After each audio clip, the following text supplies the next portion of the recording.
One. Good evening. Chair calls to order a public hearing for Bill 20-005. Council, if there's no objection, I'll take as general consent that we suspend our rules and procedures to allow the council to continue to meet remotely and adjust speaking time on our public comments to 3 minutes during the ongoing health emergency. Great. Thank you. Again, Bill 20-005, claim settlements. Councilman Wagner. Thank you, Council President. Bill 20-005 is a bill that is replacing Bill number 94-32, which was done some 26 years ago when at that time, Councilman Glassman, County Executive Glassman and I served on a council.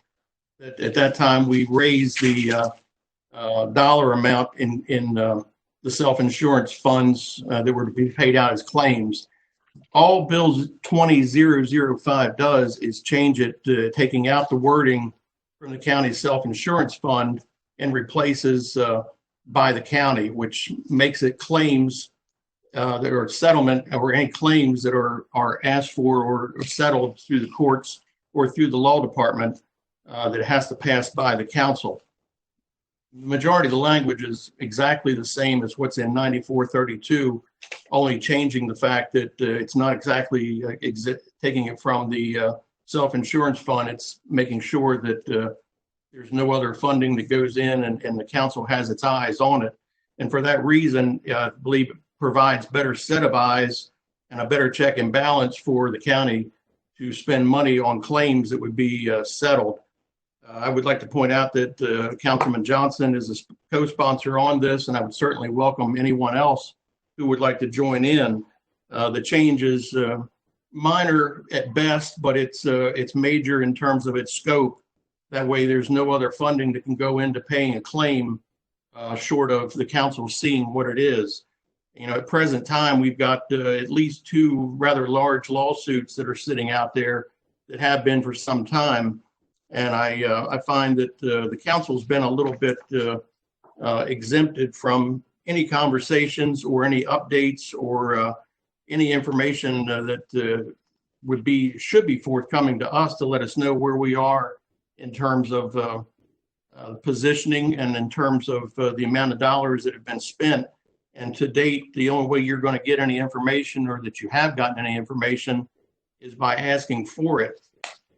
Which, on the heels of that, I would say that yesterday, Mr. Kearney, our attorney there for the council, requested the fact that I wanted to see what lawsuits were in play right now that were asking for more than $100,000. And I thought that was a reasonable question to ask, especially with this evening. And the answer I got back was a little bit disheartening and a little troubling. I understand that the law department is a little short on help in terms of in office, and maybe the information I asked for was too voluminous for them to get it together. It didn't really put a time frame to it, but it was the question that I asked, looking for those suits that would be in excess of $100,000. And, part of the answer I received back was, and I will quote for that, first, the county council has no authorization to require the county attorney to create a document for a council member. It cites a subsection of the charter prohibiting council or council members from giving orders to any subordinate of the county executive. Further, subsection 302 of the charter only requires the county executive to provide to the council information concerning the executive branch, which the council may require for the exercise of its powers. As we have discussed, the executive branch is not of the opinion that legal matters involving the executive branch fall under the legislative powers of the county council. That being said, the fact of the matter is that these lawsuits and settlements and claims are all coming out of taxpayers' dollars. And I think it's imperative that the council has some, maybe not some oversight, but at least have eyes on it and be able to be in the loop of information, which to date we have not been. It's been very, very short on information. So, like I said, the biggest change is just the fact that we eliminate the self-insurance fund language that was originally in 94-32 and insert the language that it would be by the counties, any claims that we need to settle that the county is responsible for. And I'm just looking for us to have the eyes and the budgetary oversight that I believe this council needs and all councils in the future deserve. That wraps up about what I have on my side. Thank you, Councilman Wagner. Council, at this time, it's your time for questions. Anyone have any questions of Councilman Wagner? Thank you, Mr. President. Thank you, Mr. Wagner. The as I talked to you in the past, the one concern that I had was, or the initial concern I had was sealed cases or cases that once it's litigated and the judge seals the case, how do we go about having a vote in that situation? Can you explain that to someone that might be asking that? Well, any closed case or any of this is going to be for county executive, county administration, and the county council to deal with on our own in a closed session. Certainly in closed sessions, our attorney would be there. There would be minutes kept. There would be a record of what was discussed to a point, but not in detail. So we would not be violating any state law, any open meetings laws by any means. And that was another concern that in the original bill 94-32, like I said, was done 26 years ago. It had the same concerns, and it was addressed in that, how we would go into closed session and discuss those issues. So I don't believe that's it hasn't been an issue all through the years. And if I could go back to when one of the suits that's still in front of us started out, I and County Executive Glassman were on the council at that time as well. And another suit that was the one that actually brought the changes to 94-32 to light. We served on the council at the same time and went through that, and there were some very instrumental things said on both those cases that we were in closed session, and the council met behind closed doors. And like I said, there was minutes kept, and the attorney was present, and that way we gave directions and moved through it.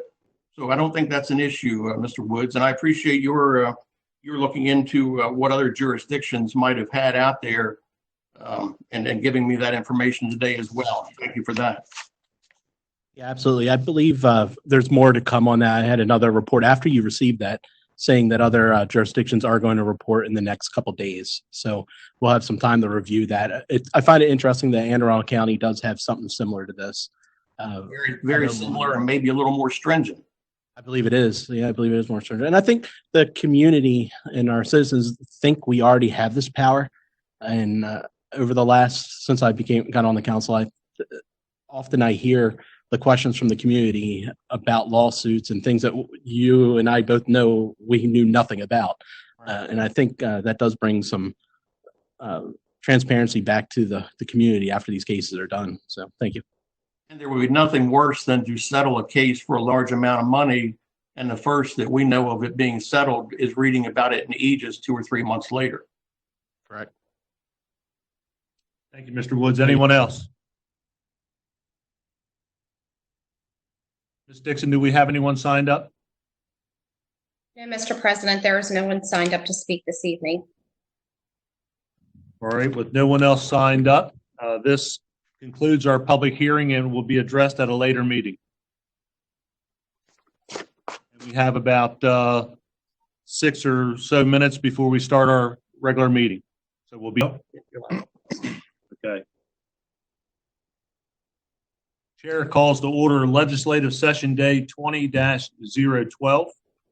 And again, council, if I may, if there's no objection, I would take this as general consent that we suspend our rules of procedure to allow the council to meet remotely and adjust speaking time on agenda item to 3 minutes during this time of going through the health emergency. Good. All right, thank you.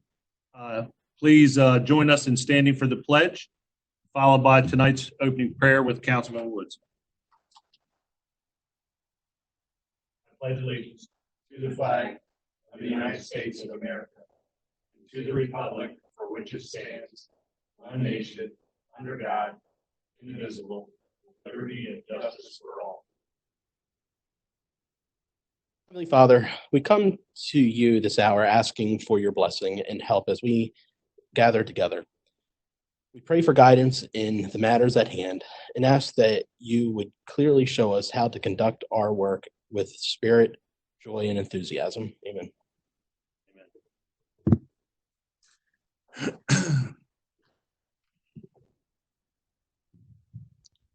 Agenda item number 4, special presentations. Council, it's truly my pleasure to welcome our Secretary of Labor for the State of Maryland, Department of Labor, Ms. Tiffany Robinson. Ms. Robinson? Yes, I'm here. Can you hear me? Yes. Thank you again for coming this evening. We truly appreciate you making time to come and speak to us and give us an update on the Department of Labor. Sure. Happy to be with you tonight. Can you see me? Yes, Yeah. ma'am. Wonderful. We're all getting used to this new technology, aren't we? So I hope all of you know that I live in Harford County. I live in Havre de Grace. So I'm very proud to be representing you on the governor's cabinet. It was a short 5 years ago that I was working for Harford County government. So this county has served me well, and I'm grateful for the invitation tonight. As you may know, as the Secretary at the Department of Labor, I oversee 6 divisions: workforce development, occupational and professional licensing, labor and industry, financial regulation, the Racing Commission, and unemployment insurance. So as you can imagine, my unemployment insurance division has been extremely busy the past few weeks in the middle of this coronavirus pandemic. We typically were taking about 2,000 claims per week prior to this pandemic beginning. And as of last week, we took 108,000 unemployment insurance claims in 1 week. We have taken more unemployment insurance claims in the month of March than we did in the entire year of 2019. So we went from historic lows to unbelievable, extreme historic highs. And as you can imagine, that's a little bit difficult with a government staff of 400 unemployment insurance employees, but only about half of those, 200 of those, are in my 6 claim centers across the state. So claimants are experiencing longer wait times. We know that it's extremely frustrating, and I wanted to kind of update you and let Harford County know exactly what we're doing. We have extended our call center hours from 7 a.m. to 6 p.m. This Saturday, we will start having Saturday hours as well, 9 to 2. We have created dedicated email addresses. I will follow up and send you a presentation so you have all of this, so nobody has to write it all down. But we created an email box called ui.inquiry@maryland.gov.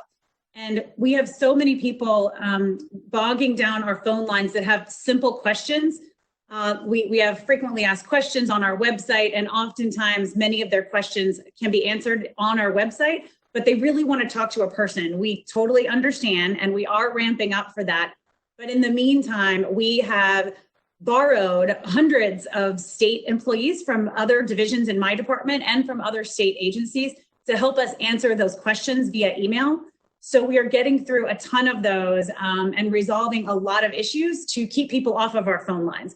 Oftentimes people want to know, they file their claim online and they want to know when they're going to get their check. Sometimes people think it's the next day or the same week. It takes on average 21 days for us to process a claim. As you may know, when someone files a claim, we have to follow up with their employer. We have to verify wages. We have to get tax documents signed. So 21 days is the national average, and we are almost always under that threshold. Obviously, we're dealing with the COVID-19 pandemic, so timelines might be a little bit longer, but not too much. We are also hiring. We put out a job post on the Department of Labor's website yesterday.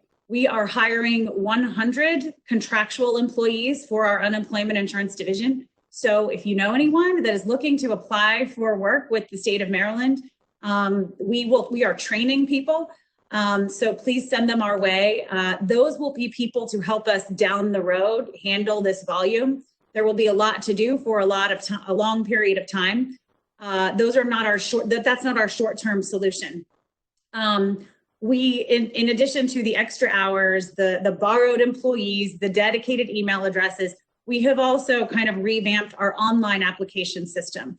Surprisingly, we are taking about 95% of all claims through our online application at mdunemployment.com. So that's a good thing. Those claims are being filed successfully and without issue. It's that other 5% of Marylanders who have difficult situations. Some of them have multi-state claims where you have to report your work for the past 18 months and they maybe have worked in different states. Our online application does not allow those claims currently to be filed online. You have to call, and people are having a hard time getting through. So I can't give you all the good news this evening, but we do have some very exciting announcements coming by the end of the week. So by Thursday afternoon and Friday at the latest, stay tuned on our website, and will likely be issuing some press releases because we are working on some solutions so that in the coming days and weeks, very soon, more people will be able to file online, including the new CARES Act eligible employees. So as you may know, I mentioned in the press conference last week, by the end of this week, we already announced that we're rolling out the $600 plus benefits payment on Friday. So the CARES Act offered Maryland claimants, which is federally reimbursed, an additional $600 per week on top of their regular unemployment insurance benefits for a period of 4 months, starting March 29th, if they were eligible back to that date. We're rolling that out this Friday. So claimants who are already receiving benefits will start seeing that extra funding in their benefits payment. Those payments come on a Bank of America debit card. For new claimants that are filing, that extra $600 per week will automatically be added to their benefits. So that's already being rolled out. The newer program from the federal government that we are administering is expands eligibility for independent contractors, self-employed Marylanders, those with insufficient work history. That group of employees has never been eligible for unemployment insurance, but they are under the CARES Act. The only problem was the president signed that bill, and a week later was asking states to sign their agreements. So I signed that agreement last Sunday, and everyone thought that they would be able to apply right away. It's a brand new federal program with a brand new set of rules for an entirely new group of Marylanders that have never been eligible before. So we have had to do a lot of programming of our system, and we have a vendor on board.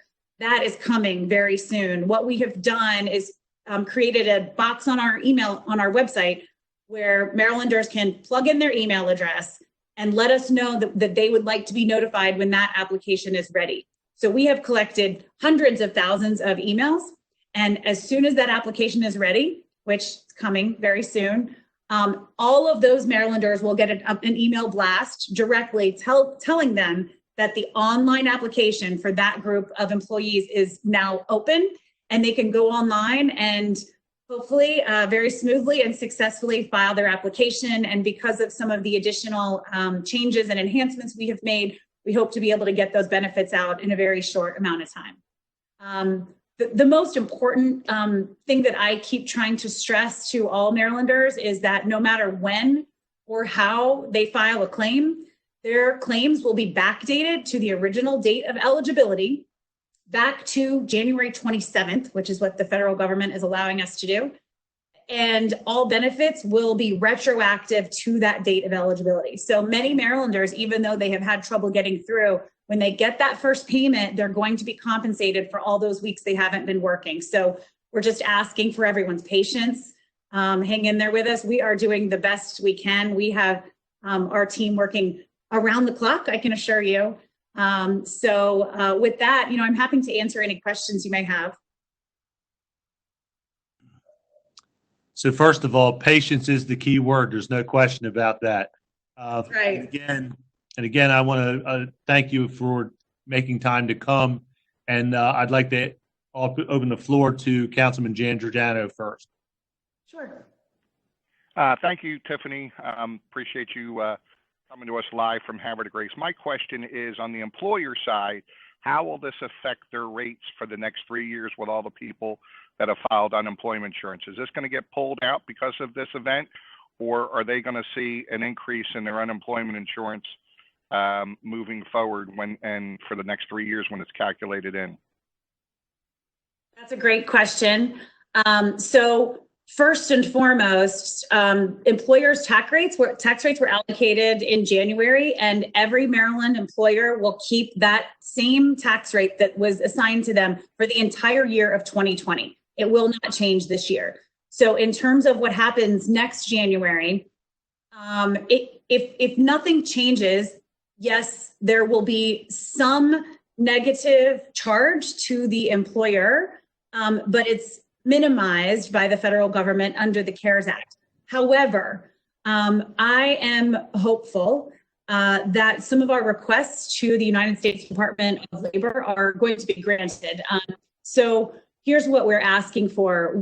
Our trust fund, which is filled with the payments from Maryland employers, is healthy. It was healthy before this pandemic, so we're doing fine. However, I've been talking with labor directors all over the country, and we all know that our trust fund will be depleted due to this pandemic. There's no doubt about it.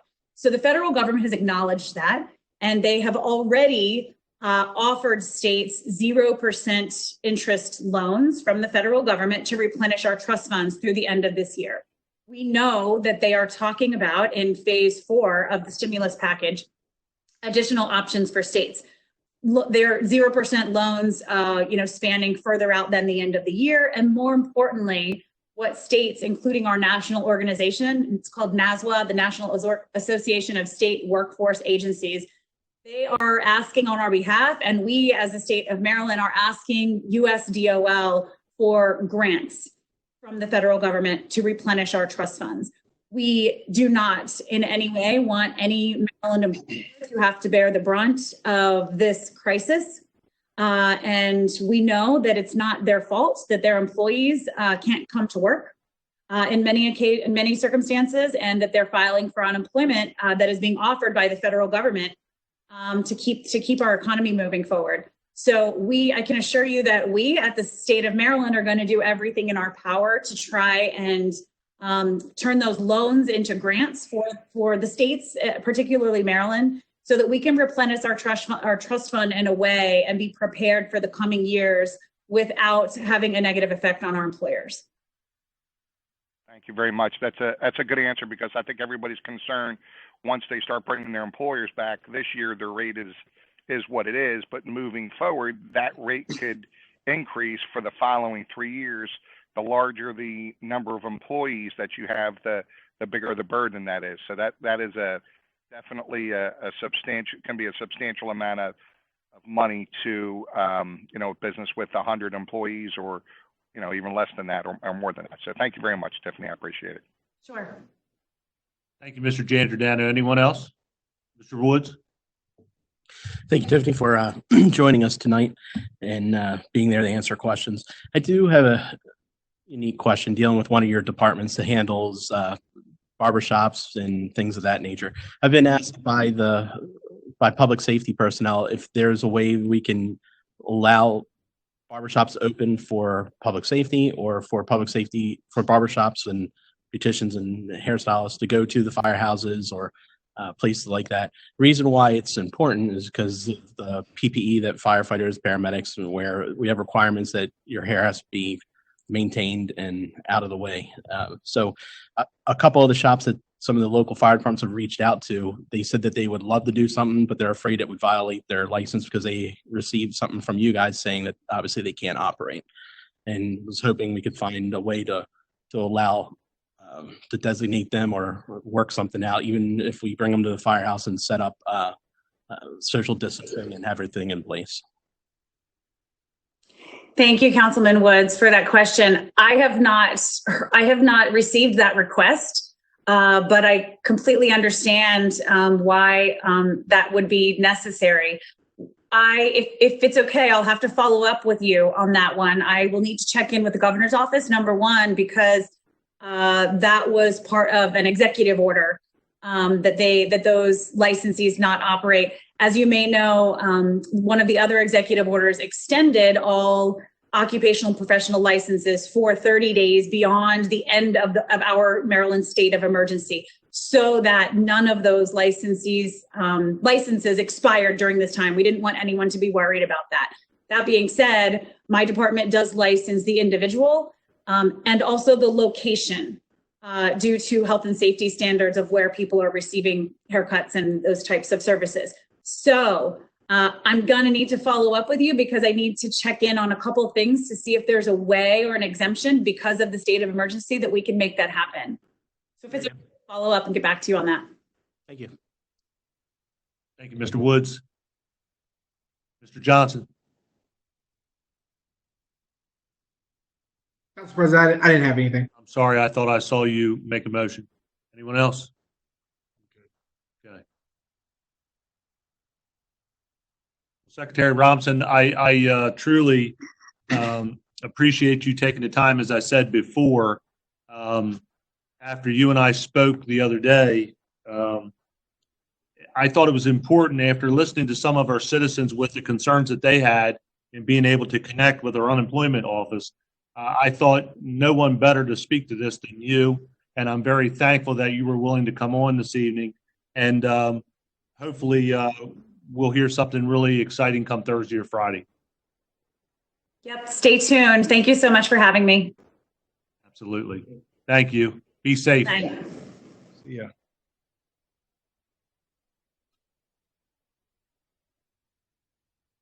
Up next, I'd like to ask Dr. Moy to join us again for Harford County Health Officer. Hi, can you hear me? Yes, sir. Yep.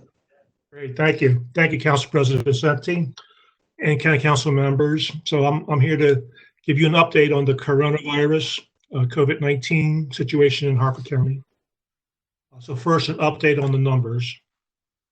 As of today, April 14th, worldwide 1.9 million cases and 120,000 deaths. In the United States, 590,000 cases and 24,000 deaths.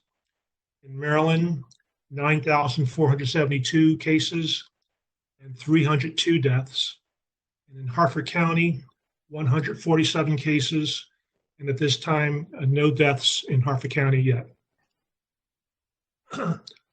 So regarding the Maryland Department of Health's COVID-19 website, as many of you know, on Sunday, it changed somewhat in that the number of cases by zip code was published. So all Maryland zip codes with at least 8 cases have published numbers. And the reason for the restriction to 8 cases is that the state wants to protect the privacy rights of those individuals who live in the smaller sized jurisdictions and still give people a sense of those areas in the state hardest hit by the COVID-19 virus. So for the Harford County zip code numbers, they're on the State Health Department website, but you can also go to our Harford County Health Department website at harfordcountyhealth.com/coronavirus-covid-19-information. And you can click on the COVID-19 case data by zip code icon to see the map for Harford County, which we'll update every day. So of Harford County's 21 zip codes, only 6 zip codes have at least 8 COVID-19 cases. And those zip codes are Edgewood in 21040 has 32 cases. Bel Air 21015 has 24 cases. Bel Air 21014 has 17 cases. Abington 21009 has 14 cases. Forest Hill 21050 has 13 cases. And Joppa 21085 has 13 cases. So the website now presents data also by age. So for those under age 20, which represents 3% of the cases, there have been no deaths so far in Maryland. For folks between the ages of 20 and 59, they comprise 66% of the COVID cases in the state, but only 16% of the deaths. And then for those age 16 over, they comprise 31% of the cases, but they make up 84% of the deaths. So you can see it's those folks 16 over that are at the highest risk of death. But a lot of the folks between 20 and 59, they're still getting it. The website also presents data by gender. So females make up 54% of the cases, but 45% of the deaths. And males make up 46% of the cases and 55% of the deaths. So males are, even though they have a smaller prevalence, they have a larger mortality rate. The website also presents data by race. So African Americans make up 39% of the cases in Maryland, but they make up 46% of the deaths. And whites make up 29% of the cases and 36% of the deaths. There are other smaller groups, but a lot of the data is not yet available. And so I know the state's working on trying to clean up that data and get more accurate numbers in the future. So last Wednesday, the CDC published in its morbidity and mortality weekly report some preliminary demographic data as well. So I gave you the Maryland data, but at the national level, they looked at 1,500 hospitalized patients in 14 states during the month of March. And they also found racial disparity in the COVID-19 cases. So about 1 in 3 people who become sick enough to require hospitalization for COVID-19 were African Americans, according to that hospital data. Even though 33% of those hospitalized patients were Black, African Americans constitute 13% of the US population. So by contrast, the report found that 45% of hospitalizations were among white people, but they make up 76% of the population. In addition, the report found that about 90% of people in the hospital with COVID-19 had at least one underlying health condition. So for example, 50% had high blood pressure, 48% were obese, 35% had chronic lung disease, and 28% had diabetes and cardiovascular disease. So according to Dr. Fauci, who's one of the national experts in this area, he said that African Americans do not seem more likely to be infected by coronavirus, but he said that underlying medical conditions, including diabetes, hypertension, obesity, and asthma, might make it more likely that African Americans are admitted to the ICU or die from the disease. So there's definitely a racial disparity, and this highlights the importance of health disparities in general that have existed long before the COVID-19 epidemic. Next thing I want to talk about is a little update on the projection model that we've been talking about in past weeks. The projection model at the national level developed by the University of Washington, the Institute of Health Metrics and Evaluation. And again, that can be found at healthdata.org. So these numbers change every day. And it depends on additional data coming in. So here's what the data shows as of today. The US peak was projected to be for April the 10th, which was 4 days ago. And they're still predicting that there will be about 68,841 deaths by early August.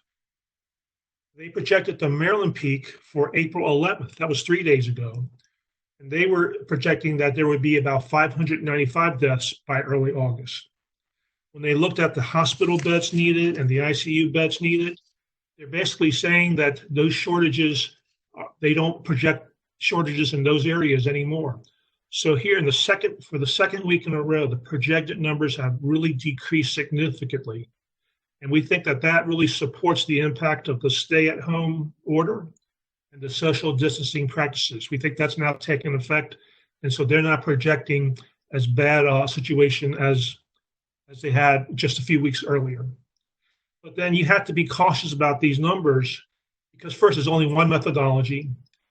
Plus, you have to be cautious about relaxing the social distancing practices because as long as most of the population still does not have immunity, either from a vaccine or having had the virus and recovering from it, there's always a chance of backsliding and having a second wave of infection. So we can't let our guard down. The next question is, so since social distancing is so important, how well is Harford County doing with social distancing? So there's no generally accepted way to quantify how well a place adheres to social distancing measures in the community.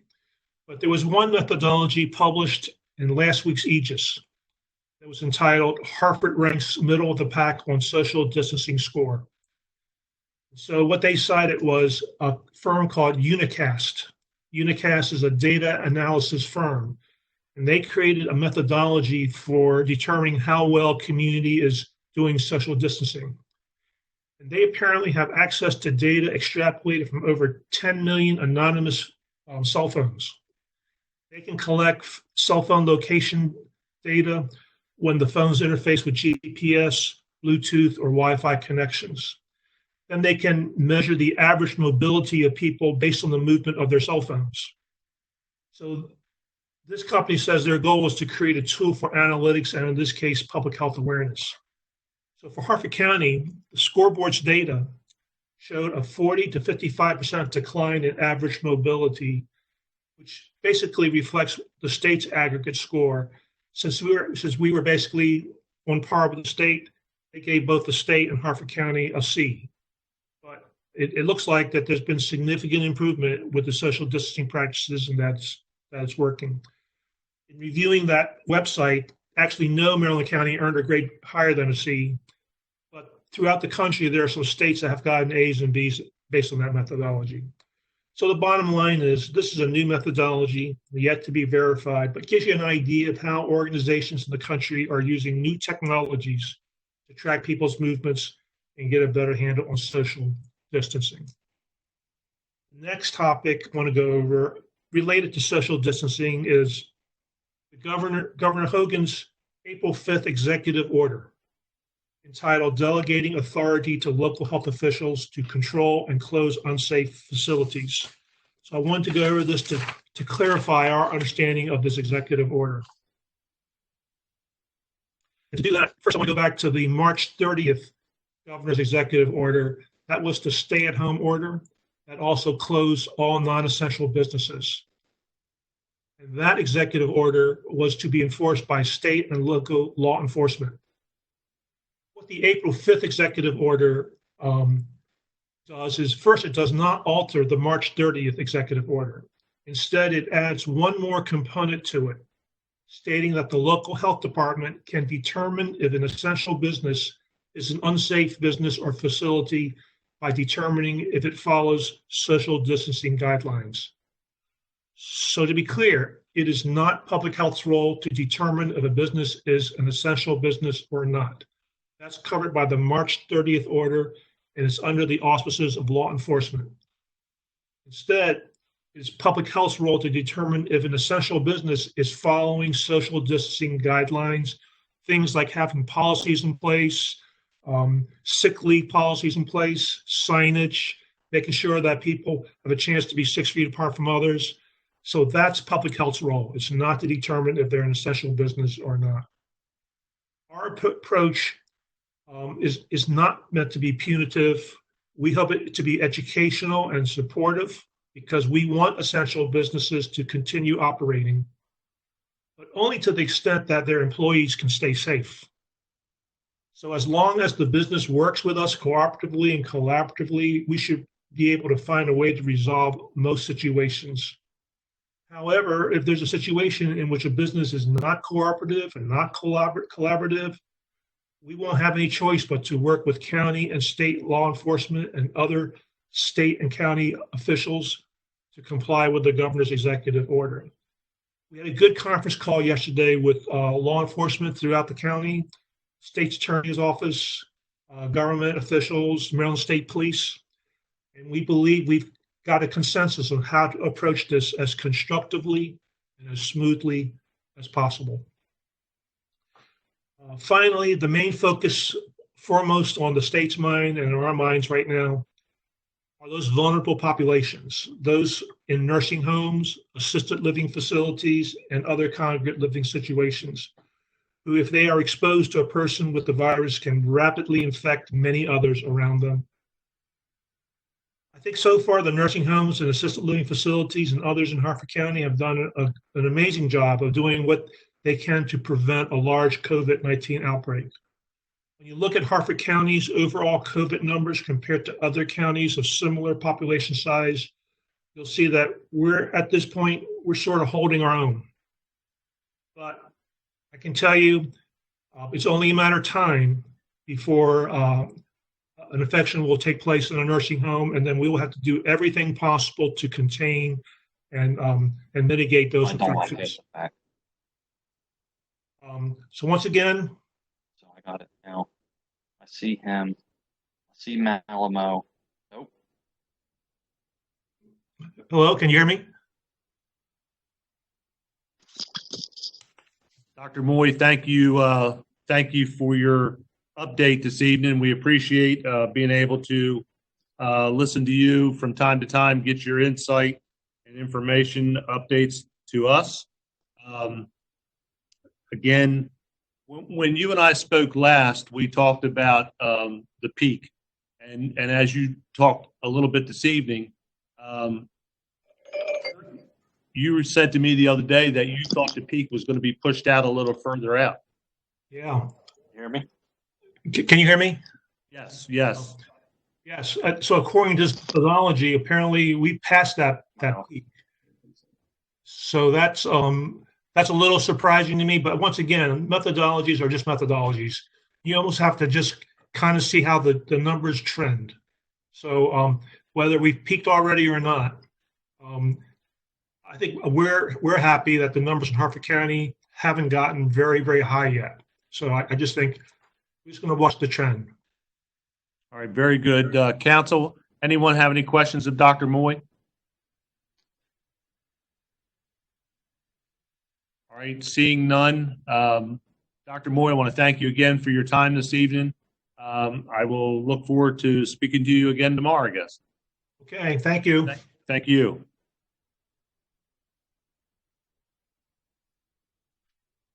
Agenda item number 5, approval of minutes. Public hearing April 7th, 2020. Legislative day 20-011, April 7th, 2020. Are there any corrections to the minutes?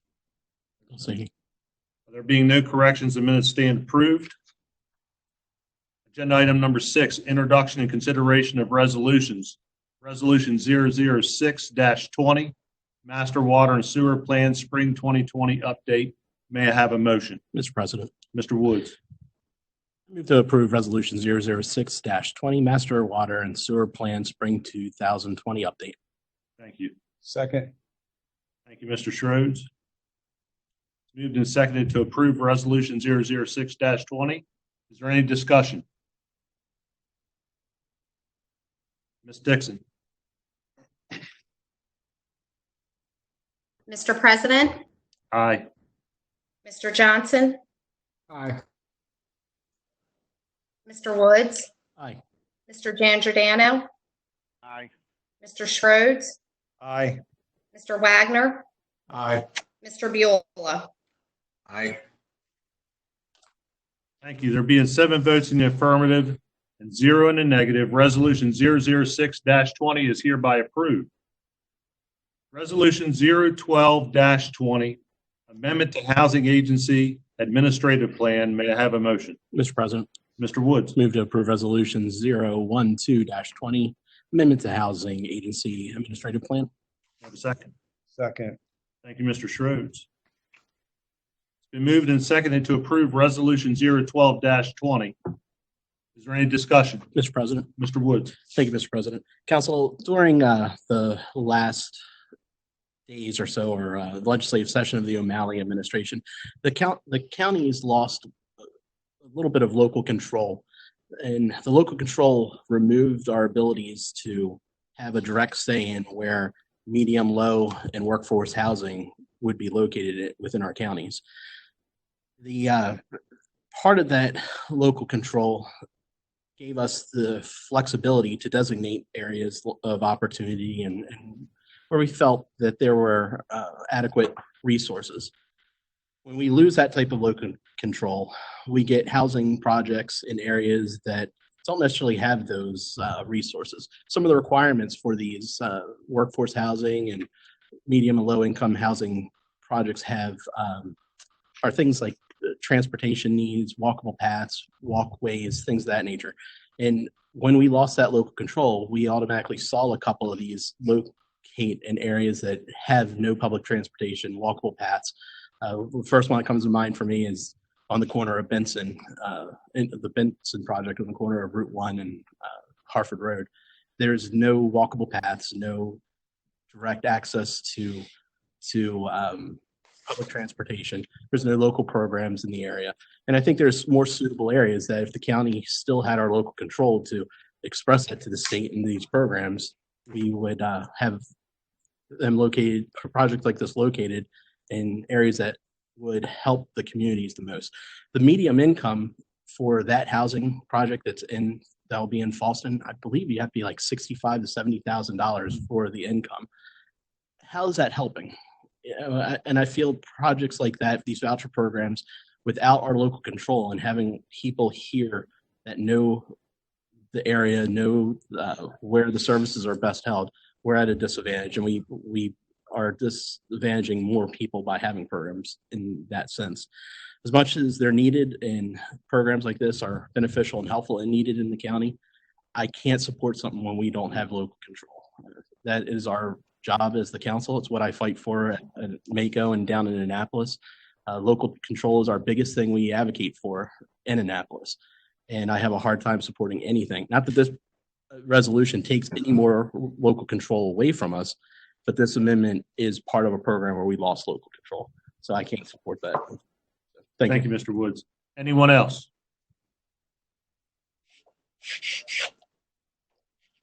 Ms. Dixon. Mr. President, Aye. Mr. Johnson, Aye. Mr. Woods, No. Mr. Giangiordano, Aye. Mr. Schroeds, No. Mr. Wagner, Aye. Mr. Beulah. Aye. Thank you. There being 5 votes in the affirmative and 0 in the negative, resolution 012-20 is hereby approved. 2 in the negative. I'm sorry, did I say? I'm sorry. That's 5 in the affirmative and 2 in the negative. Resolution 012-20 is hereby approved. Thank you for bringing that to my attention.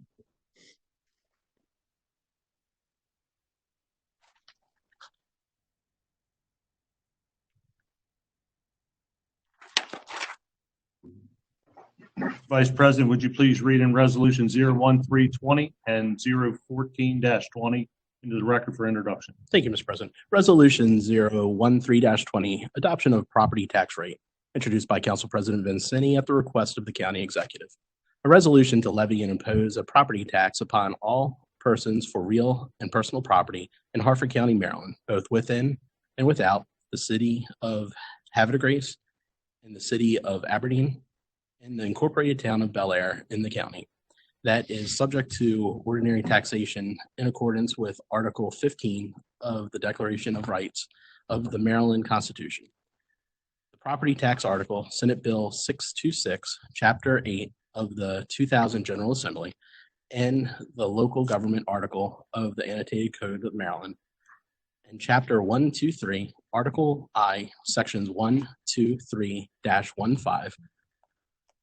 123-16, and 123-27 of the Harford County Code as amended for the purpose of meeting all of the estimated county expenses for the taxable year beginning on the first day of July 2020 and ending on the 30th day of June 2021, and to fix the rate of the county taxation for such taxable property and year. Resolution 014-20, FY21 Capital Improvement Program. Introduced by Council President Vincenti at the request of the County Executive. A resolution to adopt the capital program for the fiscal years ending June 30th, 2021, June 30th, 2022, June 30th, 2023, June 30th, 2024, June 30th, 2025, and June 30th, 2026. Resolutions 013-20 and 014-20 have been introduced, read first time, order posted, and have a public hearing scheduled for May 6, 2020 and May 14th, 2020 at 7 p.m.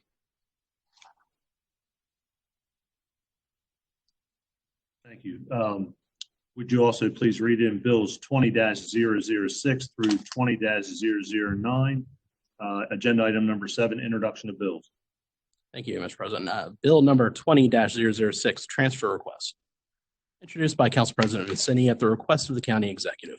An act to make an appropriation of funds from the general fund, the highway fund, and the water and sewer fund for the current fiscal year to provide the necessary funds to cover estimated expenses incurred during the FY 2020 attributable to anticipated retirements and to provide the necessary funds to cover expenses related to the county's response to the COVID-19 pandemic. Introduced, read first time, order posted, and public hearing is scheduled for Tuesday, May 12th, 2020 at 6:30 p.m.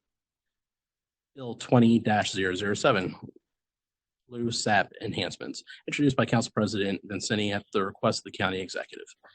An act to repeal and reenact with amendments Section 28-2 Service Benefits of Article I Pension of Chapter 28 Fire, Ambulance, and Rescue Organizations of the Harford County Code as amended to provide for an increase to the pension of volunteers under the Length of Service Award Program, LOSAP, and generally related to pensions of the volunteer fire, ambulance, and rescue organizations. Introduced, read first time, order posted, and public hearing scheduled for Tuesday, May 12th, 2020 at 6:30 p.m. Bill 20-008, agricultural preservation. Introduced by Council President Vincenti at the request of the County Executive. An act to repeal and reenact with amendments, subsection C, size criteria to repeal and reenact with amendments, subsection E1, to repeal and reenact with amendments, subsection G, tenant houses, and to repeal and reenact with amendments, subsection I, easement priority ranking system. All of section 60-12, agricultural preservation easement, of Article 2, agricultural land preservation and purchase of development rights program, of Chapter 60, agricultural of the Harford County Code as amended to set forth the correct reference to tenant houses in the Harford County Code, to set forth the correct references to agricultural commercial uses in the Harford County Code, to revise the easement priority ranking system, and generally related to agricultural preservation. Introduced, read first time, order posted, and public hearing is scheduled for Tuesday, May 12th, 2020 at 6:30 p.m. Bill 20-009, annual budget appropriation ordinance. Introduced by Council President Vincenti at the request of the County Executive. The annual budget and appropriations ordinance of Harford County, Maryland, to adopt the county budget consisting of the current expense budget for the fiscal year ending June 30th, 2021, capital budget for the fiscal year ending June 30th, 2021, the special purpose budget for the fiscal year ending June 30, 2021, and the grant budget for the fiscal year ending June 30th, 2021, and to appropriate funds for all expenditures for the fiscal year beginning July 1, 2020, and ending June 30th, 2021, as hereinafter indicated. Introduced, read first time, order posted, and public hearing are scheduled for May 6, 2020, and May 14th, 2020 at 7 p.m. At this time, all public hearings will be held virtually via WebEx.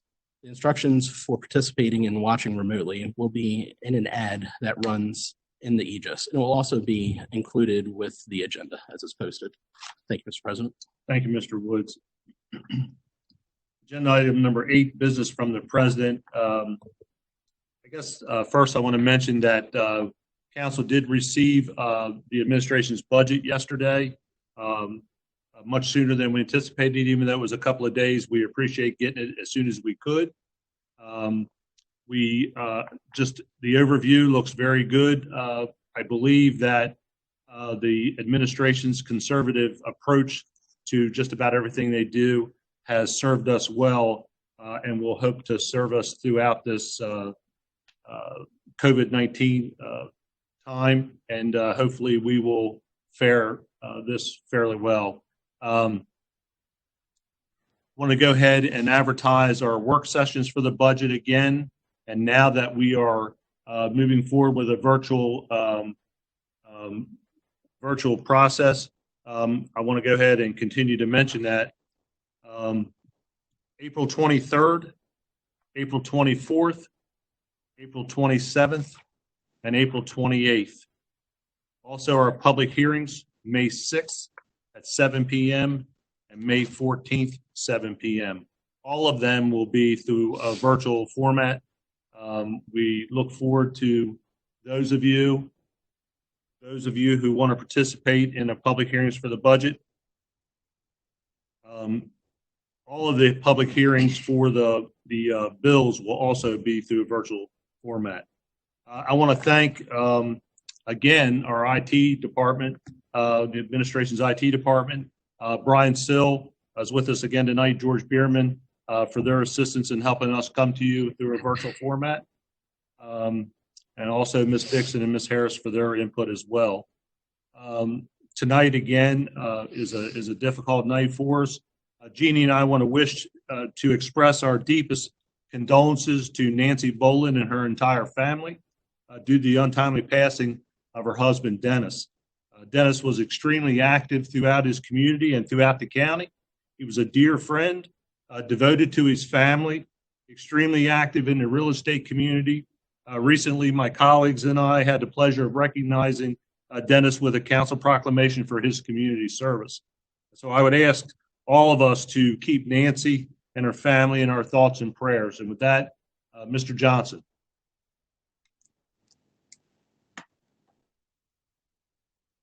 Thank you, Council President. I just have one thing tonight. I ask that we all keep Councilman Mueller's legislative aide, Lydia, in our thoughts and prayers, and I want to send my condolences to her for her loss.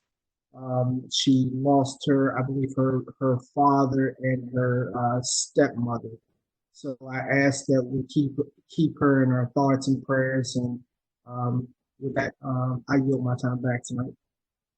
Thank you, Mr. Johnson. Mr. Woods. Thank you, Mr. President. Thank you, Mr. Johnson, for bringing that up. I too wish to express my condolences to them. Other than that, nothing else. Thank you. Thank you, Mr. Woods. Mr. Jan Giordano. Thank you, Mr. President. I yield my time and my condolences to Lydia and her family. Thank you, sir. Thank you, sir. Mr. Schroeds. Thank you, Council President. Again, I want to commend the tireless efforts of the folks on the front lines, our health care workers, Dr. Moy and his team, first responders, county administration and their team, 911 operators, individuals in our community providing food to hundreds of families, including Harford County Community Action Agency and the Mason-Dixon Community Services. Essential employees working in grocery stores and individuals like the staff at the Boys and Girls Club and the Y for providing care for children of essential workers. We cannot thank you enough for your efforts during this unprecedented time. I'm so proud of our county's response. I'm proud that in spite of our very social community, people are staying home to protect our at-risk populations, but also those volunteering from home to make masks, deliver meals, and tutor children. Citizens in Harford County continue to impress me, always rising to any challenge, always embodying what it means to be a neighbor. Please also keep our families who have loved ones who are sick, families who are stretched or out of work, and our families with loved ones on the front lines in your thoughts and prayers. Stay safe, and God bless you, and God bless Harford County. I also would like to express my condolences to Dennis Bowen's family. What a great guy. Very involved in the real estate community, which I'm involved with. I always cherish honoring him pretty recently, really. Yes. So it's quite a surprise. And also want to express my condolences to Lydia and her family. That's all I have tonight. Thank you. Thank you, Mr. Strokes. Mr. Wagner. I too would like to express my deepest sympathy to Lydia Brennan and her family for the loss of her dad and stepmom. And with that, I'll pass. Thank you. Thank you, Mr. Wagner. Mr. Beulah. Yes, thank you, Council President. I also, Gene and I would like to extend our deepest and heartfelt condolence to Lydia, who's been my legislative aide, and I do mean an outstanding legislative aide for the last 5 years. I know this is a difficult time for her, so I would ask that all those prayer warriors out there pray for Lydia Brennan and her family for strength and for comfort in this difficult time with the passing of her father and her stepmother. So with that, thank you, Mr. President. That's all I have. Thank you, Mr. Beulah. And please express to Lydia that anything she needs, she is our family as well, and we're there for her. So just express that from me to her, please. Amen. Thank you. All right. Ms. Dixon, do we have anyone signed up to speak? Yes, Mr. President, we have 2 gentlemen signed up to speak this evening. Jeff Coleman was our first speaker, and he is not joined on with us as an attendee this evening. I've reached out to him via email during this process and have not heard back from him. He was our first speaker. Our second speaker is John Malamo, and I see John here, but I'm not able to unmute him. So, Mr. Malamo, if you can hear me and you're able to unmute on your end, your phone, can you please unmute your phone to join us this evening?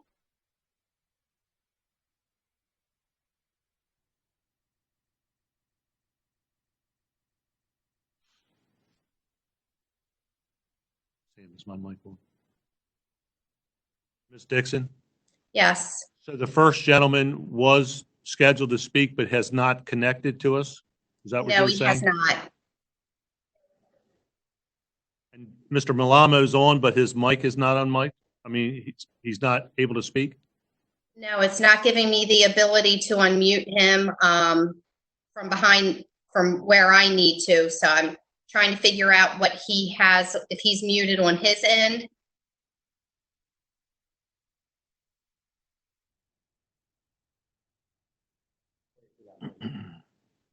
Stand by a second.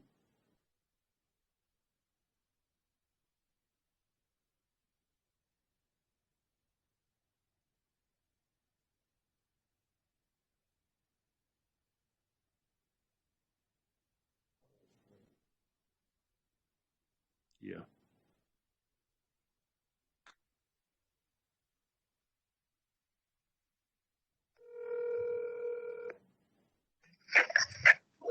Mr. Malamo?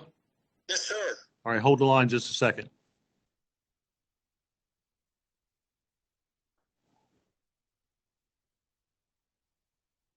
Whenever you're ready, sir, you can start your comments. Thanks. Just one comment before I start. Sam, you have time. Johnson, the geospatial relationship between your face and the plaque behind you is interesting.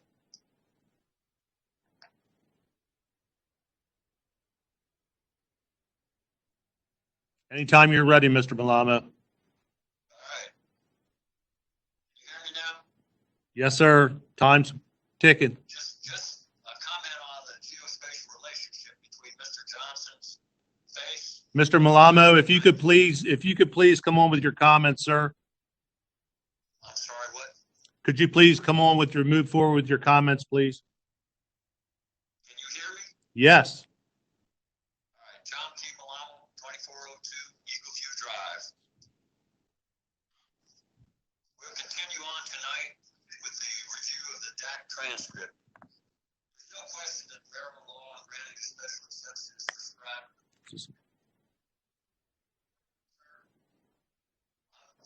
Can you hear me? We can hear you. I'm getting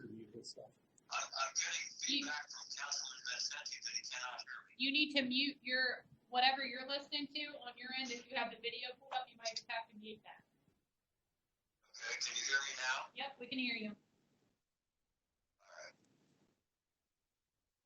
Where do you want me to start now? Wherever you left off is fine. We heard the whole thing, so you're good. I was just commenting on the geospatial relationship between Councilman Johnson. Yep, we got that part. Okay. Now I'm at, starting again on the DAC transcript. There's no question that Maryland law granting a special exception is prescribed in Schultz versus Briggs. There's no question that Maryland law on disposition of a non-conforming use brought to conformity by special exception is prescribed in George versus Draper. There's no question that Harford County Airport Owners Group requested and received a special exception to operate a general aviation airport in zoning case 5814 as a permitted use. A permitted use required to comply with all of Part 1 of the zoning code and the conditions of the special exception. Now here's where the confusion on the zoning status begins and the process falls apart. In testimony, the airport manager discussed a phased project and the continuation of operations while under construction. In the recommended decision, the hearing examiner reviewed that testimony. Harford County Airport Owners Group did not request a phased project. The approved site plan did not identify a phased project. The hearing examiner did not recommend a special exception with a phased timeline. The Board of Appeals did not approve a phased project. The Circuit Court for Harford County did not consider a phased project. Harford County Airport Owners Operators Group did not appeal the hearing examiner's recommended decision or the final decision of the Board of Appeals or the decision of the Circuit Court of Harford County. They cannot do so now. The result is that there was no consideration or approval of the continued operation of the existing facility while a code-compliant facility was under construction. A remedy might have been to return to the Board of Appeals with a request to modify the conditions of the special exception. Instead, the Glassman administration has consistently promoted an alternate view of the zoning status. Mr. Milano, please bring your comments to a close. When asked about the construction at the Harford County Airport, Tell him. the Glassman administration states. Mr. Malamo, sorry, your time is up.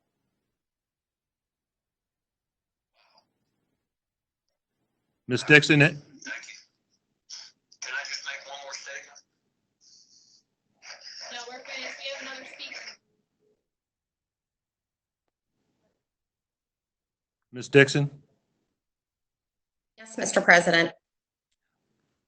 have we heard from the other gentleman yet?